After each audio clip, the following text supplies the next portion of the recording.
My name is Mike Preisner. I joined the Army, left for basic training on my 18th birthday in June of 2001.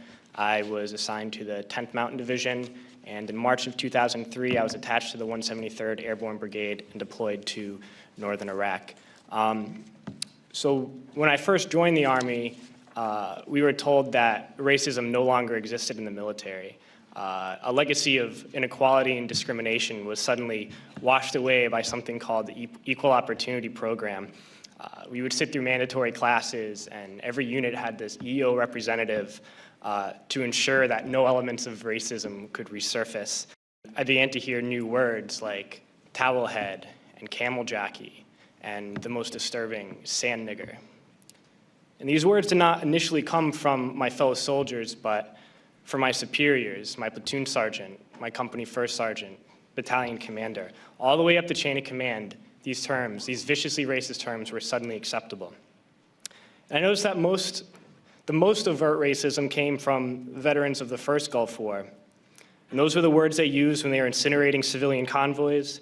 Those are the words they used when this government deliberately targets civilian infrastructure, bombing water supplies, knowing that it would kill hundreds of thousands of children.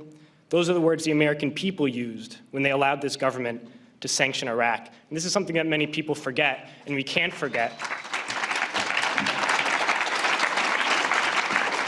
is that we've just learned that we've killed over 1 million Iraqis since this invasion, but we already killed 1 million Iraqis in the 90s through sanctions and bombings prior to this invasion. So the number truly is much higher. But when I got to Iraq in 2003, I learned a new word, and that word was Haji. Haji was the enemy. Haji was every Iraqi. He was not a person, a father, a teacher, or a worker. And it's important, we've heard this word a lot during Winter Soldier, but it's important to understand where this word came from. And to Muslims, the most important thing is to take a pilgrimage to Mecca. It's the Hajj. And someone who has taken this pilgrimage is a Haji. And it's something that in traditional Islam is the highest calling in the religion. So we took the best thing for a Muslim and made it into the worst thing. But history did not start with us. And since the creation of this country, racism has been used to justify expansion and oppression. The Native Americans were called savages. The Africans were called all sorts of things to excuse slavery. And Vietnam veterans know of the multitude of words used to justify that imperialist war. So Haji was the word we used. It was the word we used on this particular mission I'm going to talk about.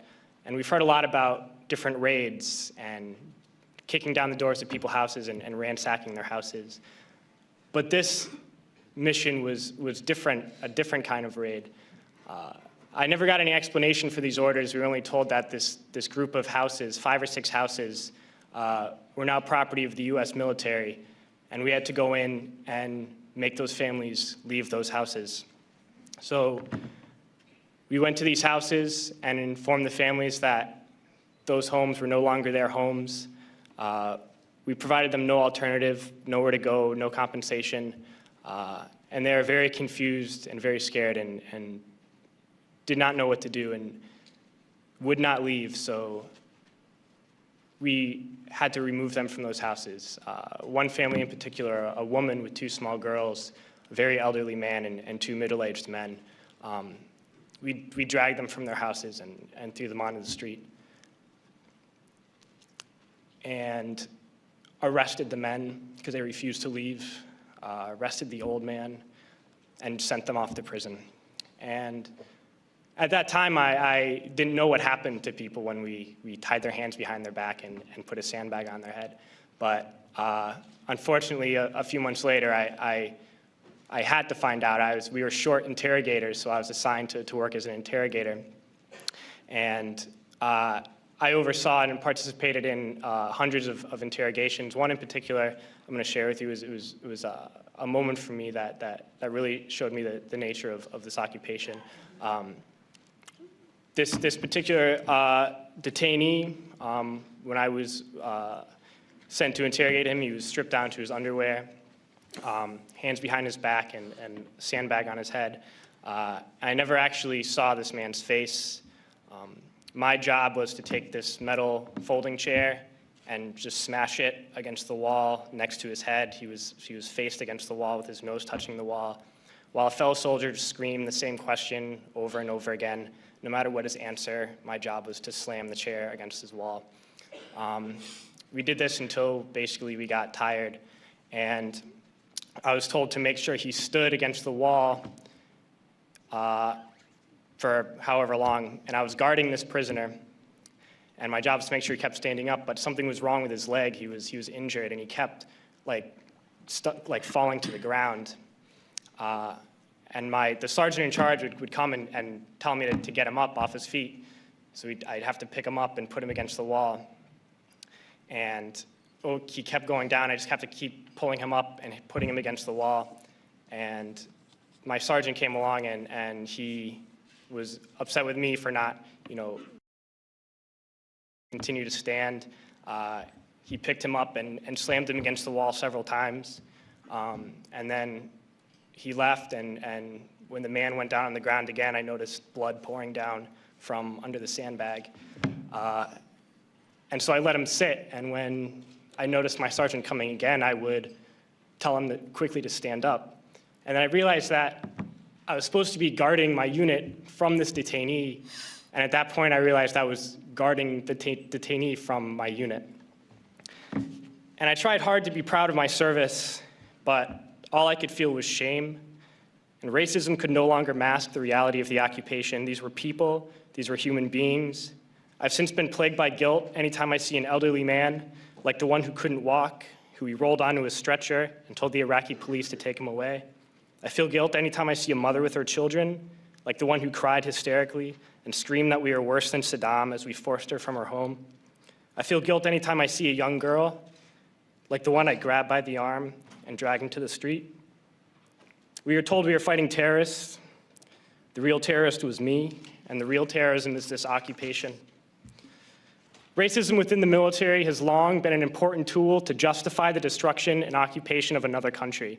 It has long been used to justify the killing, subjugation, and torture of another people. Racism is a vital weapon employed by this government. It is a more important weapon than a rifle, a tank, a bomber, or a battleship.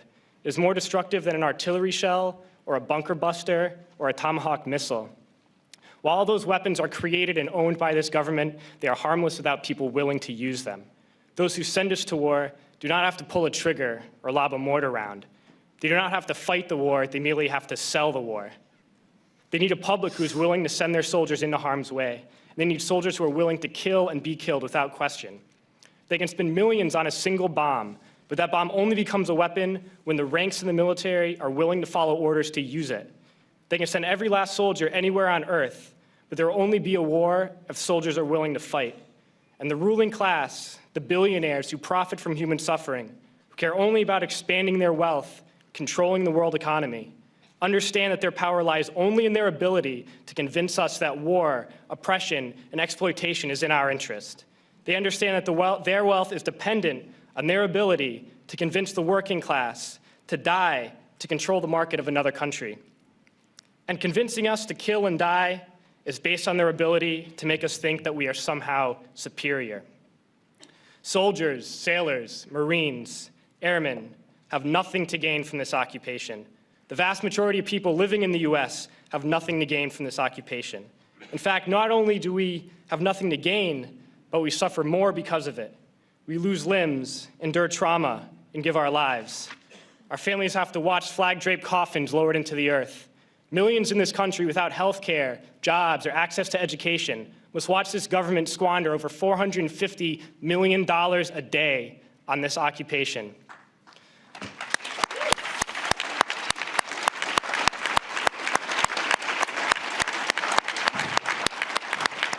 Poor and working people in this country are sent to kill poor and working people in another country to make the rich richer.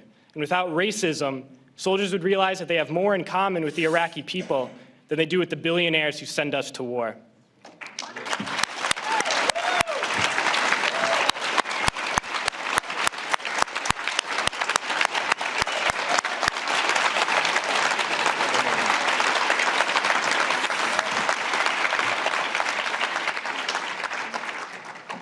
I threw families onto the street in Iraq, only to come home and find families thrown onto the street in this country, in this tragic and unnecessary foreclosure crisis. And we need to wake up and realize that our real enemies are not in some distant land. They're not people whose names we don't know and cultures we don't understand. The enemy is people we know very well and people we can identify. The enemy is a system that wages war when it's profitable. The enemy is the CEOs who lay us off from our jobs when it's profitable. It's the insurance companies who deny us health care when it's profitable. It's the banks who take away our homes when it's profitable. Our enemy is not 5,000 miles away. They are right here at home. And if we organize and fight with our sisters and brothers, we can stop this war, we can stop this government, and we can create a better world.